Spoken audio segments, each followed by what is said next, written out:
Shalom, turakuramukije. Ubuntu n'amahoro bibonerwa muri Yesu Kristo bibane nawe. Wowe tubana hano ku isengesho ribohora official. Karibu tuganire ijambo ry'Imana, dufate n'umwanya wo gusenga. Wowe wakoze subscribe, wowe tubana, Imana iguhe umugisha. Nawe uje uri mushya ari ubwa mbere, ntuze kugenda udakanze subscribe kugira ngo cyangwa se sabone kugira ngo amasengesho yacu tuzajya gucika, ndetse n'ijambo twigisha, ijambo tucisha hano rikugerereho ku gihe, ijambo ry'ubugingo. Imana iguhe umugisha kandi Imana ikugirire neza.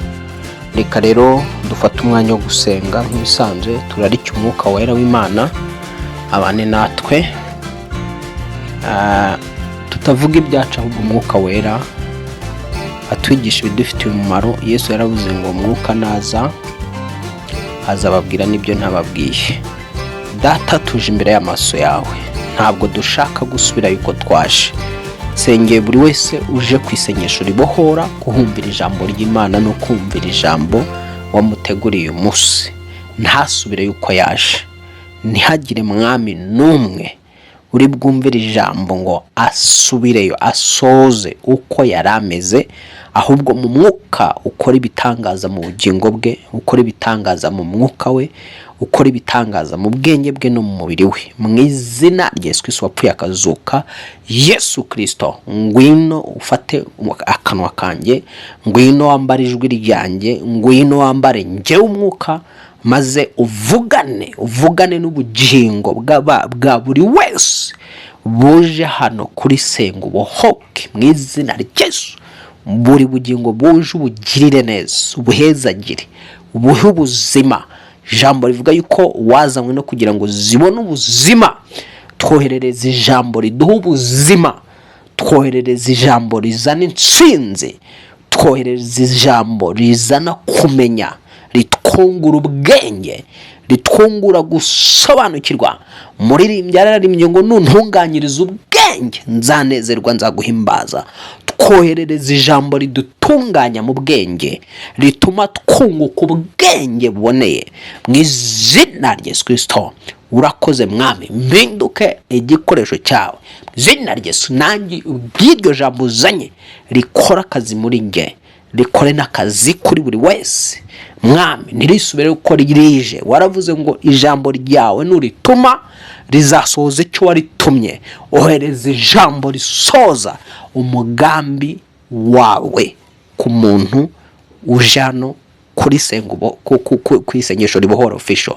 Urakoze mwami, tuguhaye icyubahiro, tugushyize hejuru mu izina rya Yesu, amen. Nshuti mukundwa muri Kristo Yesu, ni umwanya mwiza wo kuganira ijambo ry'Imana. Tuza rero ukurikirane, kuko hoherejwe ijambo rigomba gukora imirimo ikomeye mu buzima bwawe. Ibuka neza yuko icyo Imana yaremye cyose kiriho, icyo ubona cyose cyaremeshejwe ijambo.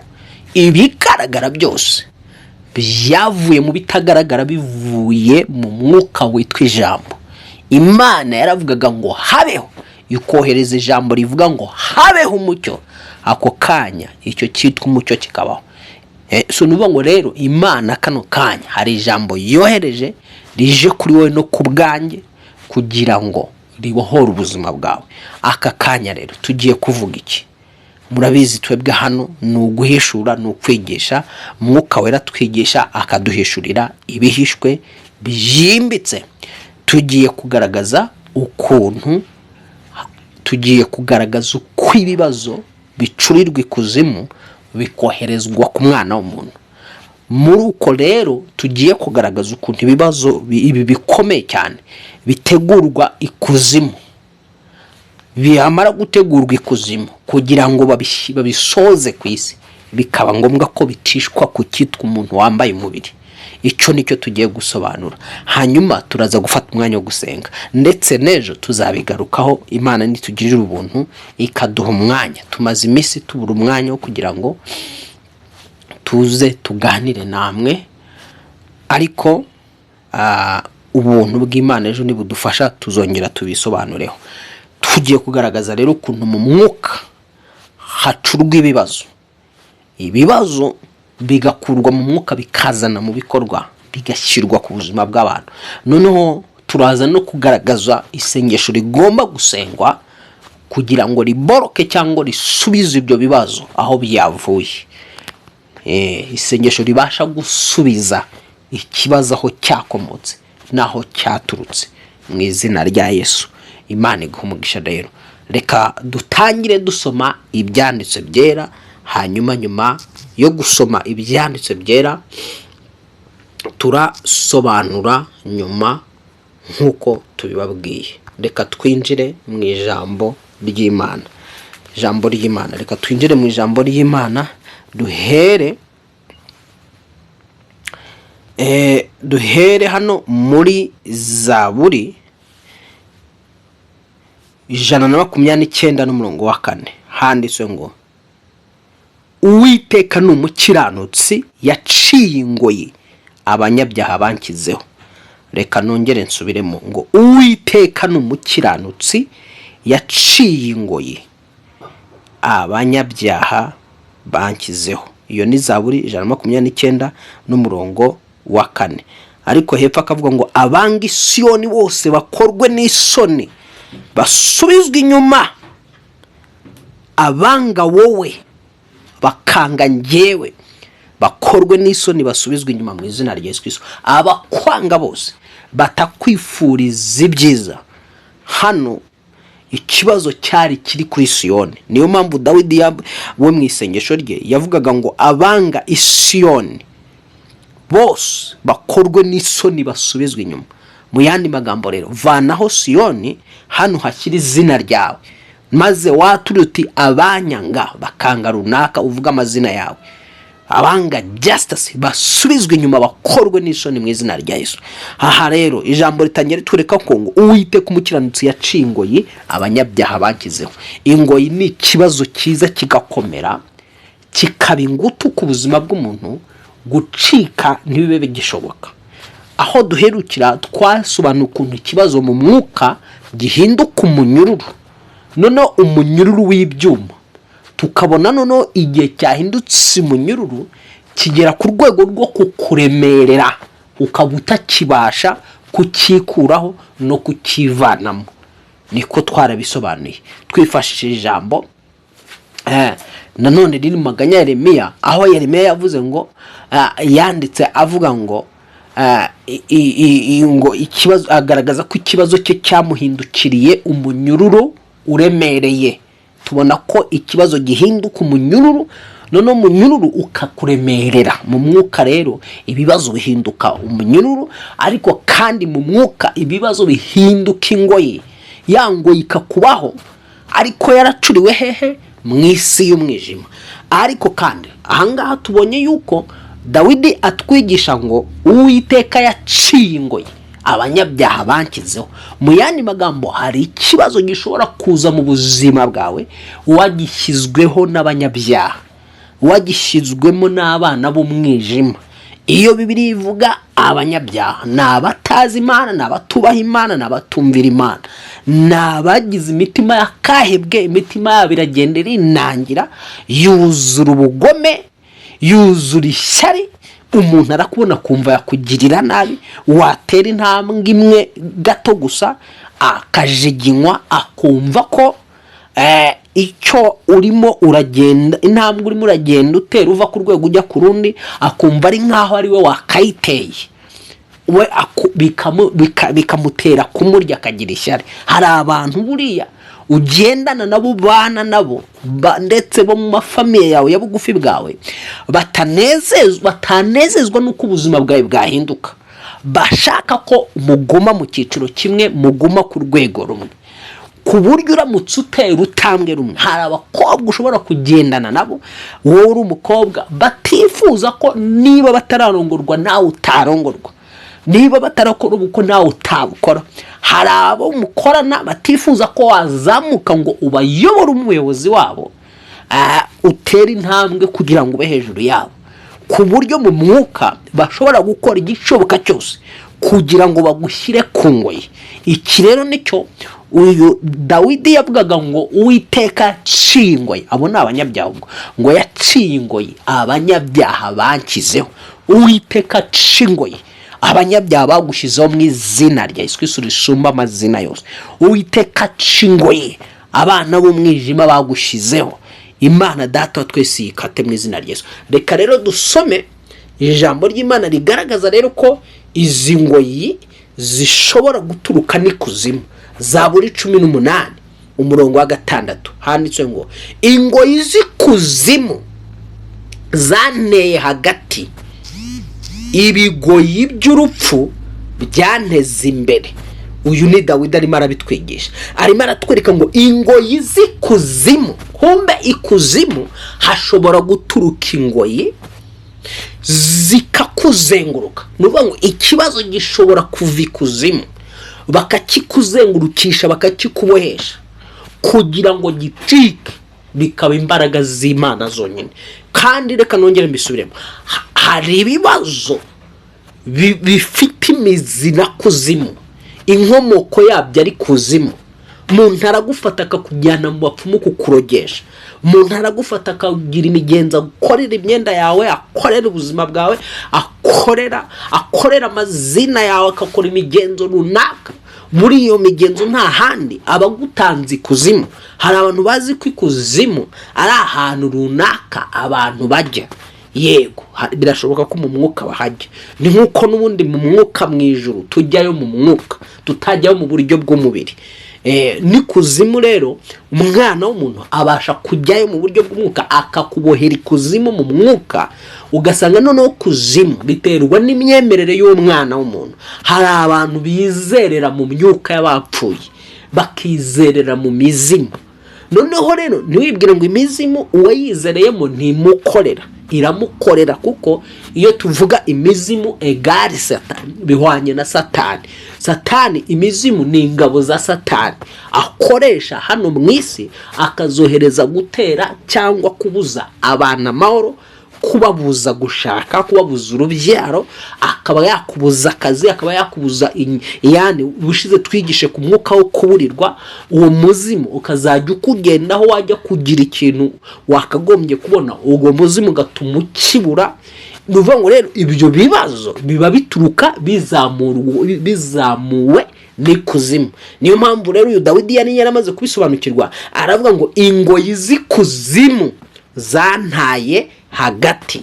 Ndagusengera mu izina rya Yesu, nisengera buri ngoyi yose y'ikuzimu ikuriho indiho, umuriro w'Imana yitwikicike mu izina rya Yesu Kristo. Amaraso ya Yesu Kristo yamenetse ku musaraba afite ububasha bwo guca ingoyi z'ikuzimu, aca ingoyi y'ikuzimu ikuriho mu izina rya Yesu Kristo. Amaraso ya Yesu Kristo afite ububasha bwo guca ingoyi z'ikuzimu, aca izo ngoyi mu izina rya Yesu Kristo. Umva nkubwire, ujye uhora uzirikana ko Yesu Kristo ari ufite imfunguzo. Reka dusome iri jambo kugira ngo utazanatinya n'ikuzimu ugasanga uratitiye kubera ko utarasobanukirwa icyo Yesu yakoze. Ndagira ngo nkubwire ngo atari Yesu. Ushatse washimira umwami Yesu Kristo cyane. Atari Yesu nta mwana w'umuntu watsinda ikuzimu. Uwambaye inyama n'umubiri n'amaraso wese ntiyatsinda ikuzimu, ntiyatsinda n'urupfu.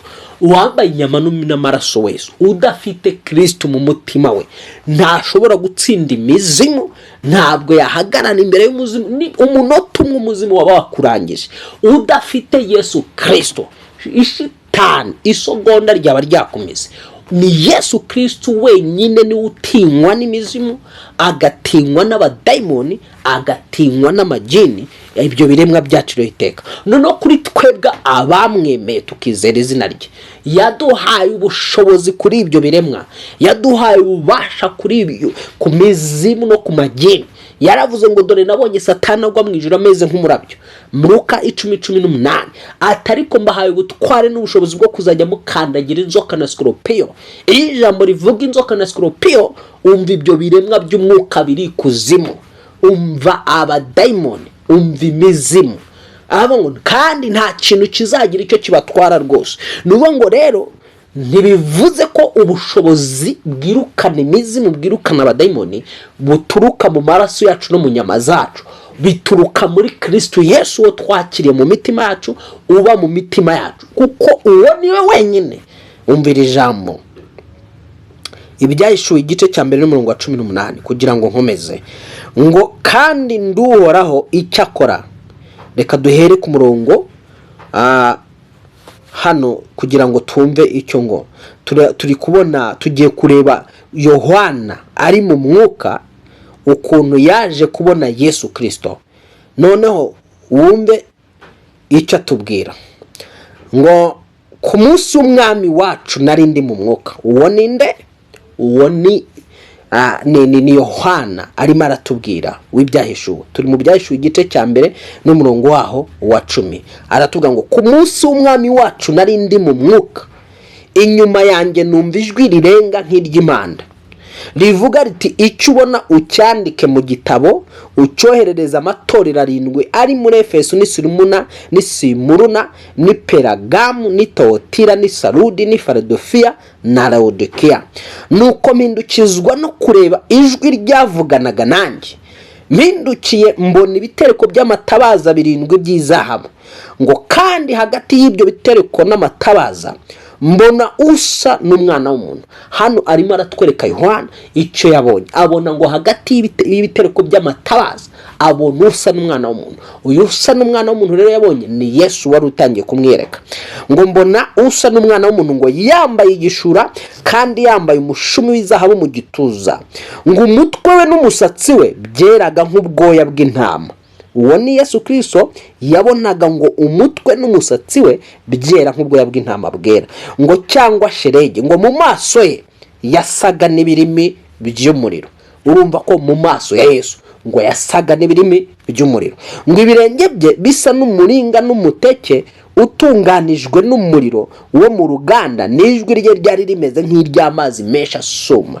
Uyu ni Yohana wabanye na Yesu, arimo aratubwira noneho sasa igihe cyarageze Yesu abakurwamo asubira mu ijuru. Agirirwa ubuntu rero Yohana bwo kugira ngo abone Yesu ari mu ijuru, ubwiza yahoranye.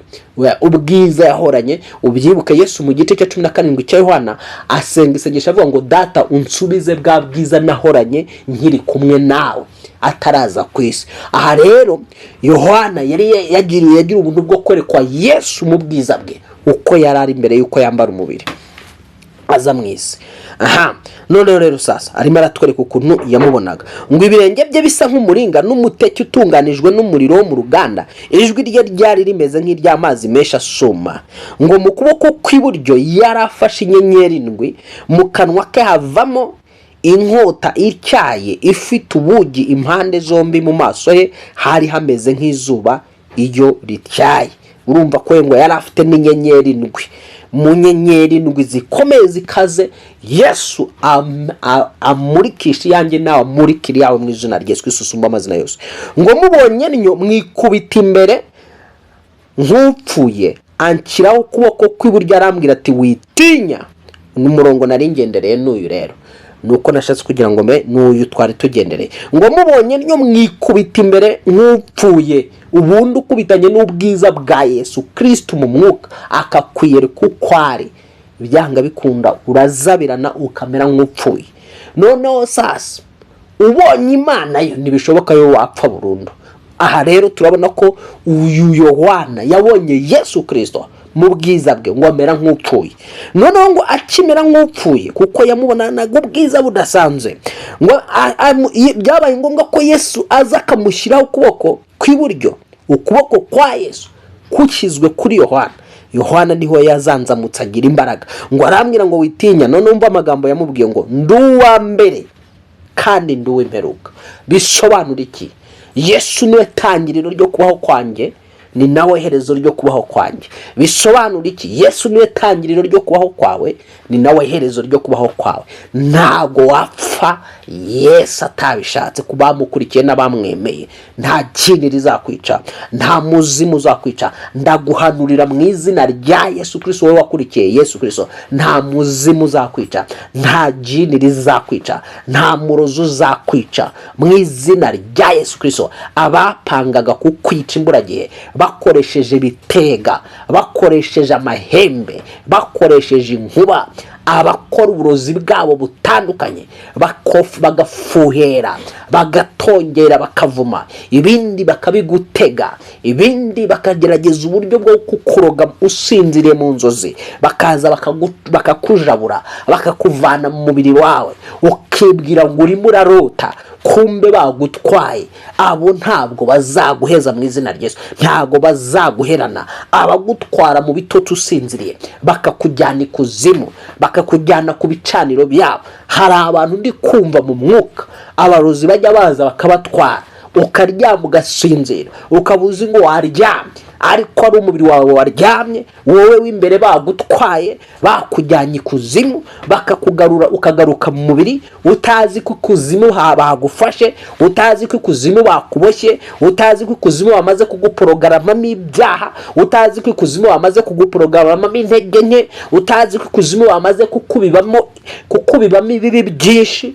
Ukabyuka ariko umwuka w'ikibi wuzuye umutima wawe, ibyaha byabaye byinshi muri wowe, ukibwira ngo kuko utabikoze ntibikurimo. Kumbe bamaze kubigushyiramo runaka, igihe runaka uzasanga ubyigaraguramo, igihe runaka uzasanga ubyivurugutamo, ariko barabigushizemo kera. Ndagusengera mu izina rya Yesu, ibyo bagushizemo iri joro ryakeye, ibyo bagushizemo kera, bakagutwara mu mwuka ntumenye ko bagutwaye, bakagutwarira mu bitotsi ntumenye ko bakujyanye. Abarozi bakujabuye, bajyanye umutima wawe, bajyanye ubwenge bwawe usinziriye, bajyanye imyenyeri yawe, bajyanye wowe imbere ntumenye ko bamumanuye ikuzimu. Ukarota uri ahantu munsi y'inyanja, ukarota uri ahantu mu cyaro hatazwi, kumbe muri icyo cyaro ubona hatazwi, aho hantu ubona utigeze ukandagira mu buryo bw'umubiri ukiri hano ku isi, kumbe ntumenye ngo ni isi y'umwuka y'ikuzimu wamanuwemo. Ndagusengera mu izina rya Yesu Kristo,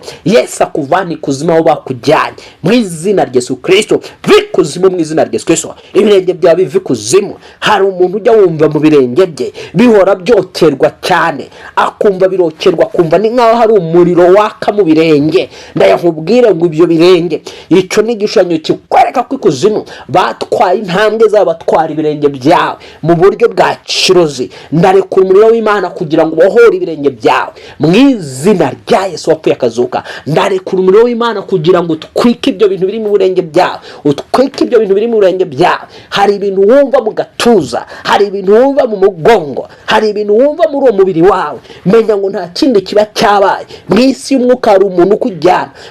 Hari abantu bajyanwa ku bicaniro by'abazimu, bagakorerwaho imigenzo n'imihango. Iyo tuvuga ku kujyana ku bicaniro by'abazimu, ntabwo uzabona umuntu agufata ukuboko ngo akujyane. Birahagije gufata amazina yawe, akajya hahandi atongerera, akajya hahandi akorera ibikorwa by'ubupfumu, akajya hahandi. Umuntu ni munini, ntuzibeshye ngo umuntu uramuzi. Reka ntuzigera umenya n'umuntu. Umuntu umenya umubiri we, ukamenya ngo umubiri we ni inzobe ni igekara, ukamenya ngo areshya gutya, ariko umuntu ni munini. Ushobora kubona umuntu w'inyuma ukabubwira ngo wabonye umuntu, wabonye umubiri ariko we ntushobora kumubona. Umuntu ntajya aboneka, umuntu nyakuri ntiwamubona, umuntu nyakuri ntiwamusobanukirwa, umuntu nyakuri ni Imana imuhishura, umuntu nyakuri ni Imana imugaragaza. Ugendana nawe n'ububana nawe, ntuzibeshye ngo uramuzi, uzi umubiri we gusa. Ntabwo umuntu wamumenya, ntushobora kumenya ibyo umuntu atekereza, ntushobora kumenya ibyo umuntu agambirira. Kandi uwo niwe muntu, uwo niwe tuvuga, wa wundi ugambirira,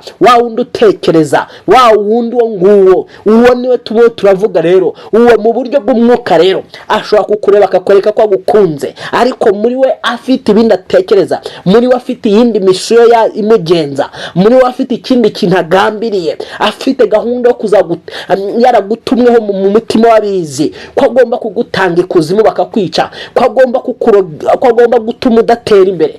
Yarahawe misiyo ngo genda uwibe inyenyeri yiwe, yarahawe misiyo ngo genda uboroke ubuzima bwe, yarahawe misiyo ngo genda ufunge umuhamagaro we, yarahawe misiyo ngo genda umusenye byo gukorera Imana birangire, yarahawe misiyo ngo genda umusenye ubuzima bwe burangirire hasi. Ndagusengera mu izina rya Yesu, aho uboheye ikuzimu imbaraga za Yesu zikuvaneyo, aho uboheye ikuzimu umwami Yesu akuvaneyo. Umvira ijambo naringiye kugusomera ndisoze, hanyuma nkomeze mvugane nawe mu izina rya Yesu. Iri ni ijambo Imana izanye kugira ngo ivane abantu ikuzimu, ivana ibirenge by'abantu ikuzimu, ivana ubuzima bw'abantu ikuzimu. Umva rero dukomeje gusoma, twari turi mu murongo wa 17. Hano umugaragu w'Imana yatubwira ngo mubonye nnyo nikubita imbere nk'upfuye, anshyiraho ukuboko kw'iburyo, arambwira ati witinya, ndi uwa mbere nkaba ndi uw'imperuka. Nakubwiraga ko Yesu ari we wa mbere kuri twe, niwe tangiriro ryacu nawe herezo ryacu,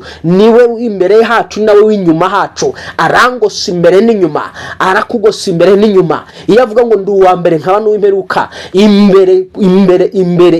imbere akuri imbere akakuba n'inyuma mu izina rya Yesu Kristo. Akuri imbere muri iki aho uri muragana, ndetse ari n'inyuma aho uri guturuka, kugira ngo aho uturuka hatagira ibikugukurikirana.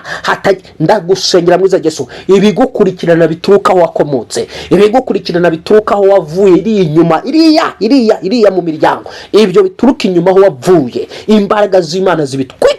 Ndatura ngo umuriro n'amazuko manuke utwike ibigukurikirana biguhiga bishaka kugusubiza inyuma, utwike ibinkurikirana nanjye bishaka kunsubiza inyuma. Fire kwa jina la Yesu. Ndatura ngo umuriro w'Imana umanuke mu izina rya Yesu Kristo.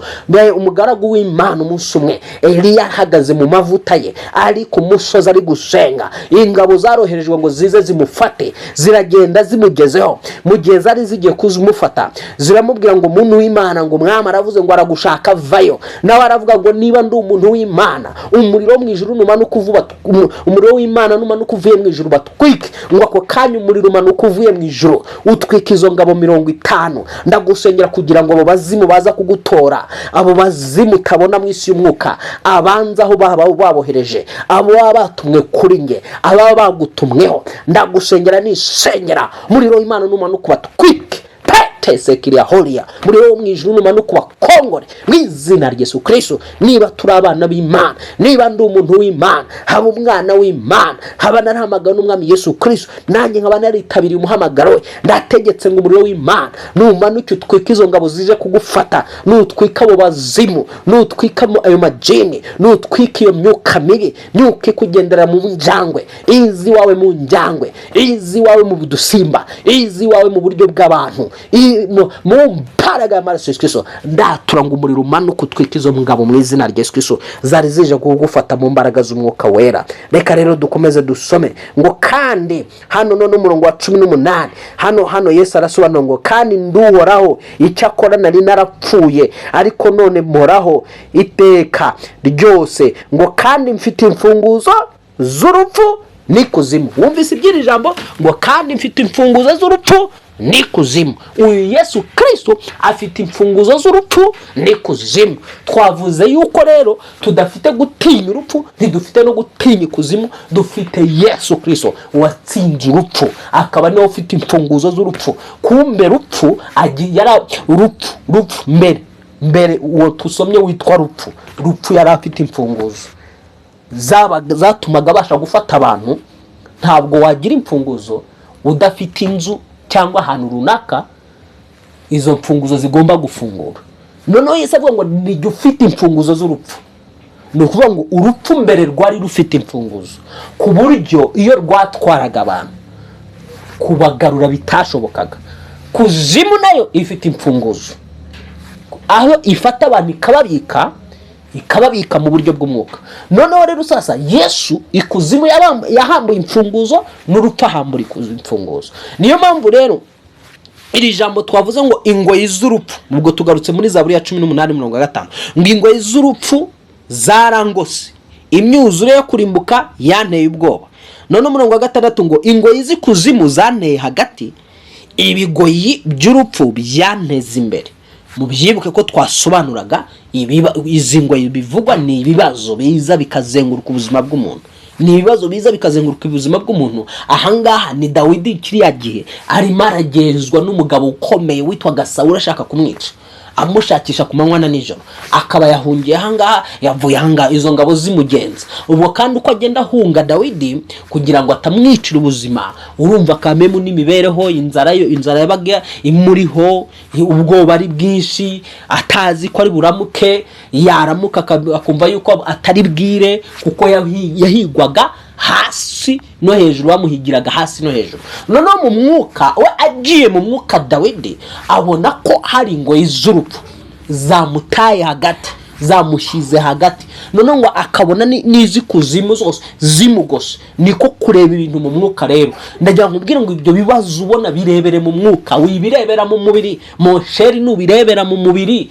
ntabwo bigucikaho. Ibyo bibazo ubona bikomeye ugendana nabyo, ubana nabyo, kugira ngo bicike bireberere mu mwuka, twinjire mu mwuka, tubihashye, tubisengere. Hari ibibazo bifite isano, bikomoka ikuzimu, byashimangijwe na kuzimu, ariko kandi bicishijwe mu banyabyaha bakwanga, bicishijwe mu banyabyaha batakwifuriza ibyiza, abo Satani yazanye mu buzima bwawe. Ese umuntu ugendana nawe ni umukozi w'Imana? Ese ni umukiranutsi? Ese koko uyu mushishozi ubona atari umunyabyaha? Ese uyu mwitegereje ubona koko ari umuntu muzima? Abo bantu wigwizaho, abo bantu bakuzengurutse, menya ngo uko wigwizaho inshuti nyinshi, umva nkubwire, mu bantu 10 n'umwe haba harimo Yuda.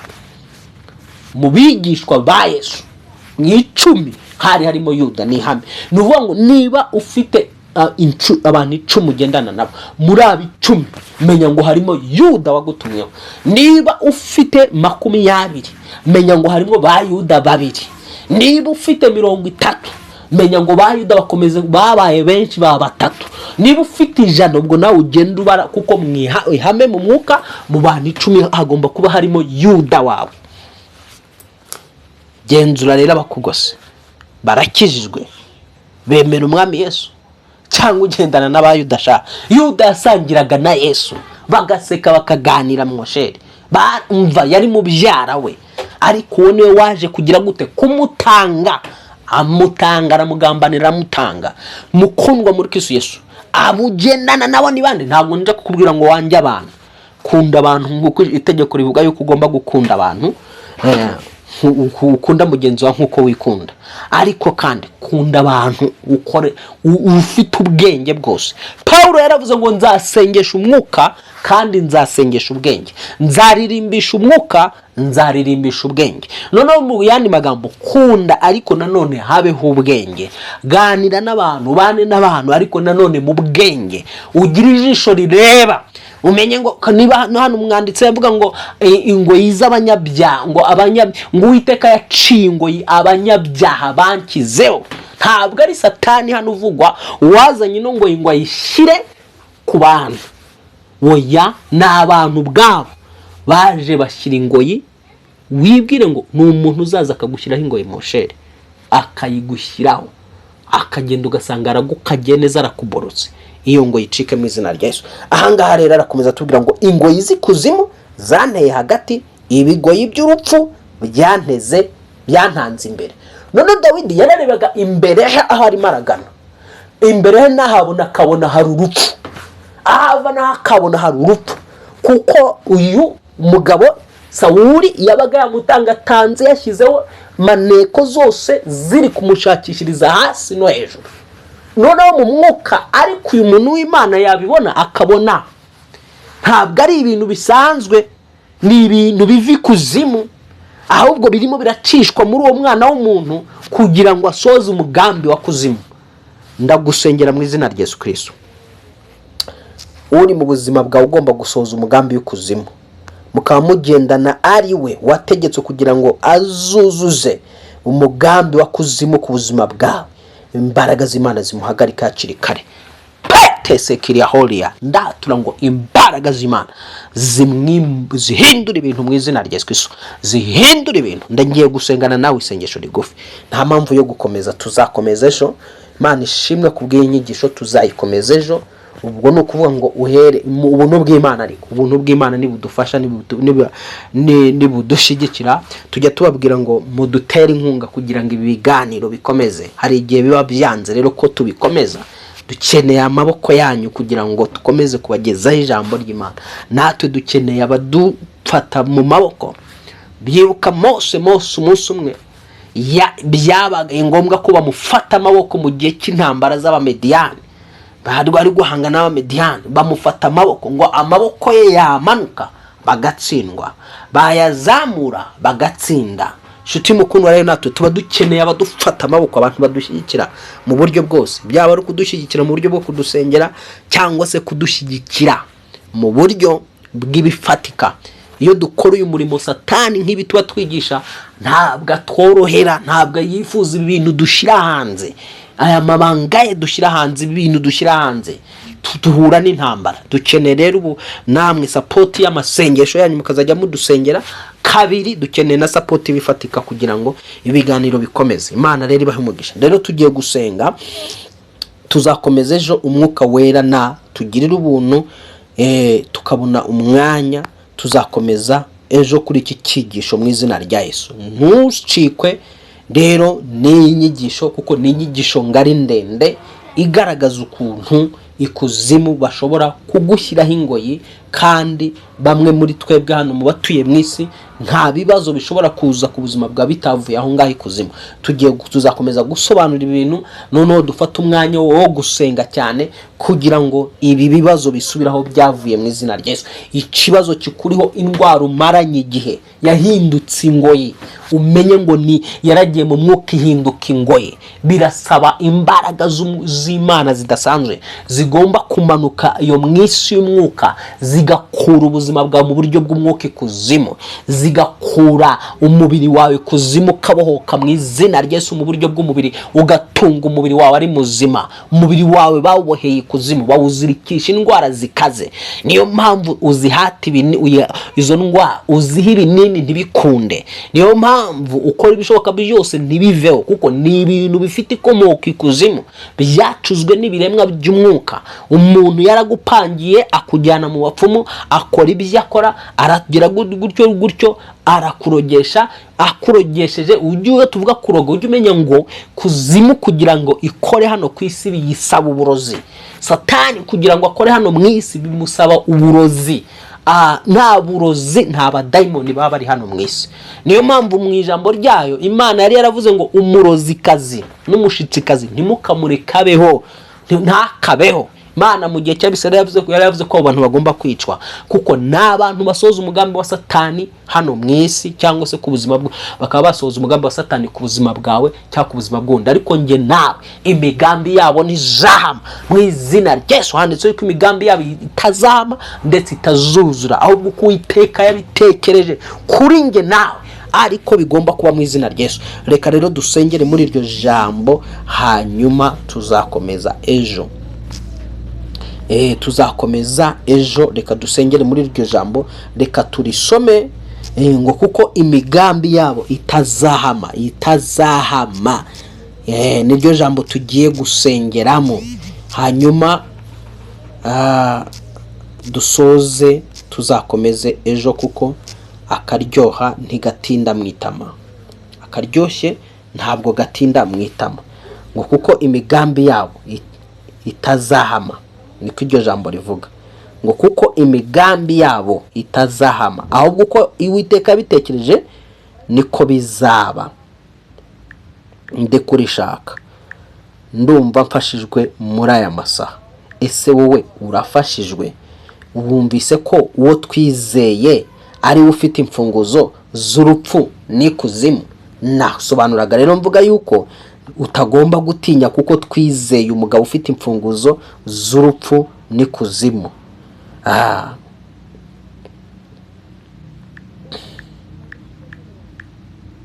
Imana iguhe umugisha, kandi Imana ikugirire neza. Imana iguhe umugisha, kandi Imana ikugirire neza. Ngo Uwiteka arirahiriye ati, ni ukuri uko nabitekereje. Ubwo turi muri Yesaya 14:24. ngo Uwiteka Nyiringabo ararahiye ati nukuri uko nabitekereje niko bizahora, niko bizasohora, kandi uko nagambiriye niko bizaba. Iri ni ryo sengesho tugiye gusenga, tugiye gukorera muri iri ijambo rivuga ngo Uwiteka Nyiringabo ararahiye ati nukuri uko nabitekereje niko bizasohora, kandi uko nagambiriye niko bizaba. Yes, iby'Imana yagambiriye bisohore mu izina rya Yesu. Iby'Imana yagambiriye bisohore mu izina rya Yesu. Ibyo Satani yagambiriye n'abambari be biburizwemo mu izina ryande rya Yesu.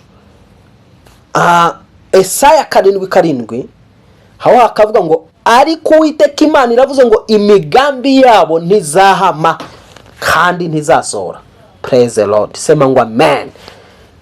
Ngo wumvise 7:7 Esaya ngo ariko Uwiteka Imana iravuze ngo imigambi yabo ntizahama kandi ntizasohora.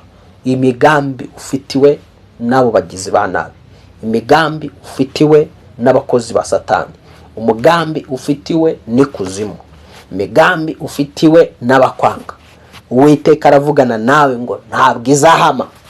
Bafite imigambi yo kukwica, bafite imigambi yo kuguteza impanuka, bafite imigambi yo kugukenesha, bafite imigambi yo kugusubiza inyuma, bafite imigambi yo kugukura mu gakiza, bafite imigambi yo kugira ngo ubuzima bwawe burangire nabi, destination yawe ipfe, bafite imigambi yo kugira ngo upfurimbuke. Ariko Uwiteka arirahiye aravuze ngo imigambi yabo ntizahama kandi ntizasohora. Kuzimu ifite imigambi yo kugira ngo igukenyure, imigambi yabo ntizahama ntizasohora. Kuzimu ifite imigambi yo kugira ngo igukeneshe, ntago imigambi yabo izahama mu izina rya Yesu.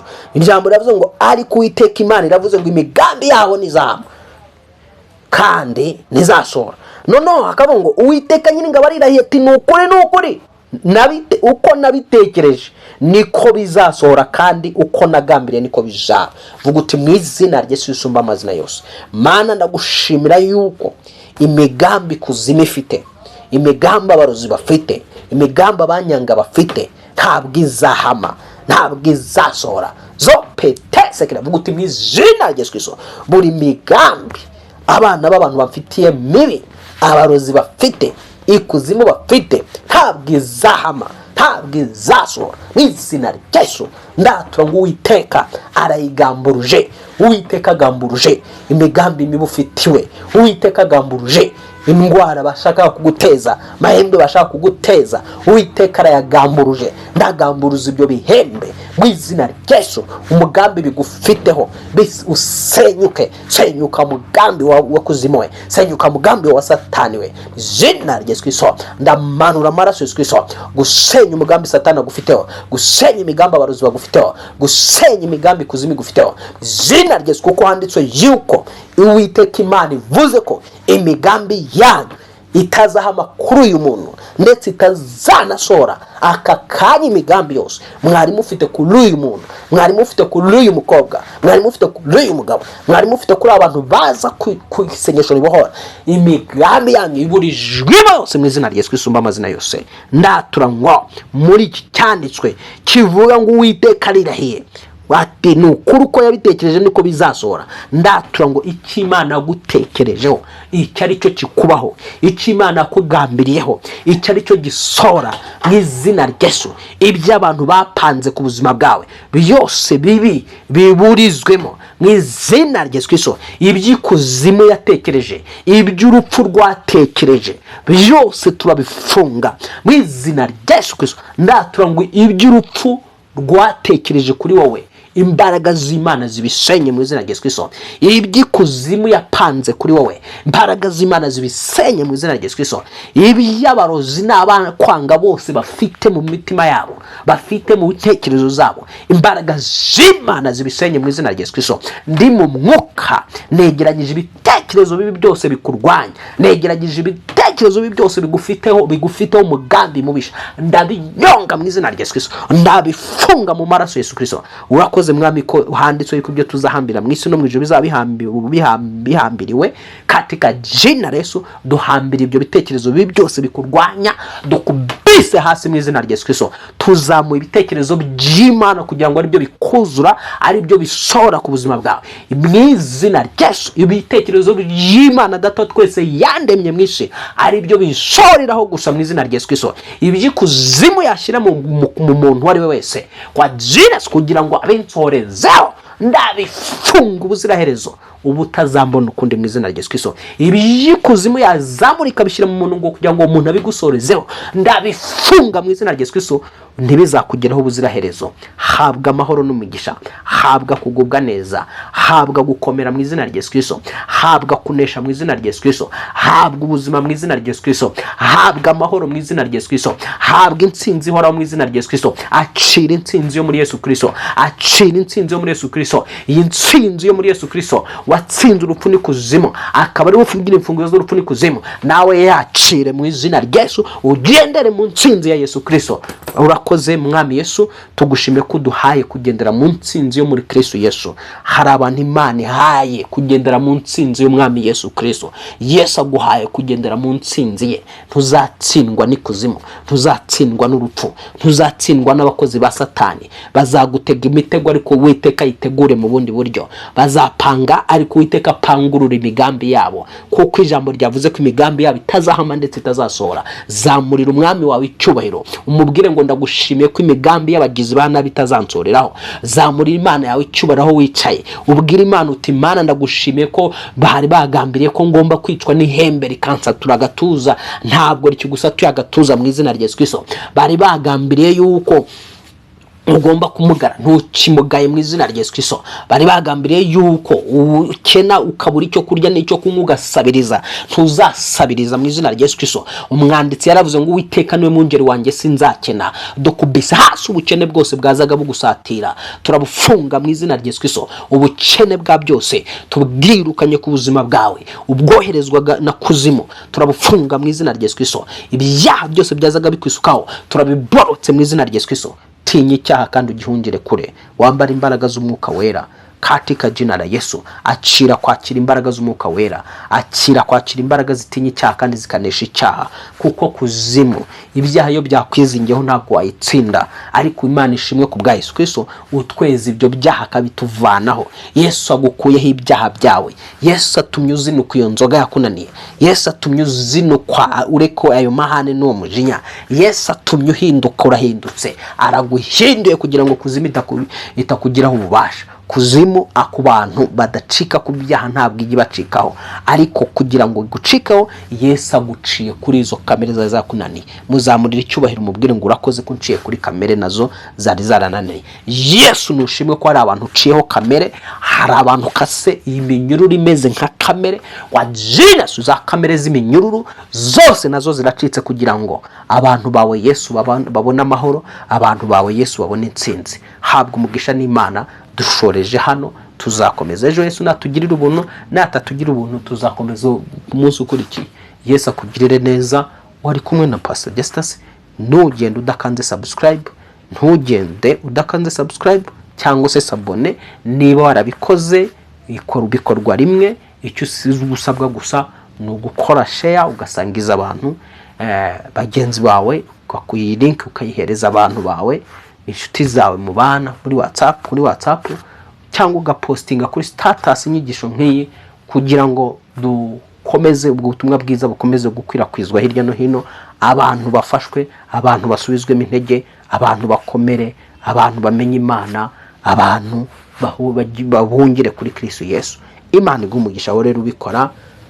Imana ihumugisha abo tujya tubona hari icyo bakora, hariho abakora ntibanamamagare, ariko Imana iba yabibonye, ibaho umugisha kandi bagire neza. Turabashima. Imana ibagire neza. Mugire umunsi mwiza, mugire ibihe byiza. Nakagaruka hano ku isengesho ribohora official. Shalom shalom.